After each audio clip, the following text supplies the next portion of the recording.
Fruit সালাদ যেমন ডায়েটে help করে, তেমনি অনেকগুলি ফল একসাথে সালাদ বানিয়ে খেলে ভালো লাগে। আসসালামু আলাইকুম।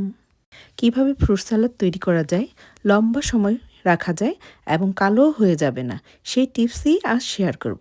আশা করছি ভালো লাগবে। ফ্রুট সালাদের জন্য নির্দিষ্ট কোনো ফল লাগে না। আপনার বাসায় যখন যে ফল থাকবে তা দিয়ে করা যাবে।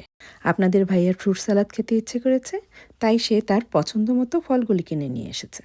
এবার আমি তরমুজটা গোল গোল করে কেটে নিব। একটি মেলন স্কুপার ইউজ করে চাপ দিয়ে ঘুরিয়ে নিলেই দেখবেন কি সুন্দর একটা বলের মতো তৈরি হয়ে গেছে। এটি দেখতে খুবই সুন্দর লাগে। এবার মেলন জাতীয় ফলগুলি মেলন স্কুপার ইউজ করে কেটে নিব। ফ্রুট সালাদ বানানোর সময় আম ও তরমুজ জাতীয় ফল, এক কথায় মেলন জাতীয় ফল যেমন ক্যান্টালোক, হানিডিউ থাকলে অনেক বেশি ভালো হয়। এতে করে সালাদের পরিমাণটা অনেক গুণে বেড়ে যায়।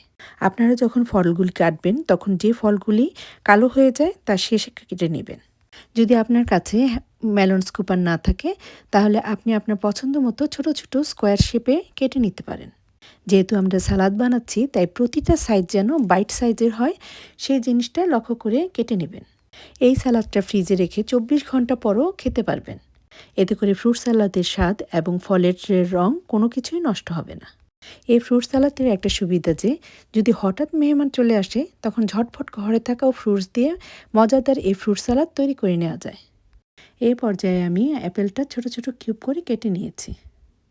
ফ্রুট সালাদের স্বাদটা বাড়ানোর জন্য আমি কিছুটা ধনেপাতা কেটে নিয়েছি। এবার কেটে রাখা সব ফলগুলো একটি বোলে মিক্স করে নিব। মজাদার এই ফ্রুট সালাদটা এই সামারে খেতে মিস করবেন না।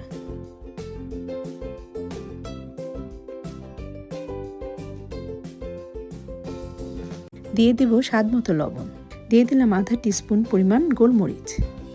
যারা কাঁচামরিচ দিয়ে ফল খেতে পছন্দ করেন তারা খুব মিহি করে কেটে কাঁচামরিচটা এই পর্যায়ে দিয়ে দিবেন। দিয়ে দিলাম পরিমাণ মতো ধনেপাতা এবং অর্ধেকটা লেমন জুস।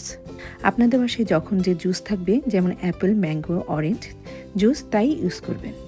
দিয়ে দিলাম পরিমাণ মতো মধু। যারা টক ফল সহ্য করতে পারেন না তারা চিনিও ইউজ করতে পারেন। মধু এবং জুস এই দুইটাই হেল্প করে ফলের রঙটাকে সুন্দর রাখতে।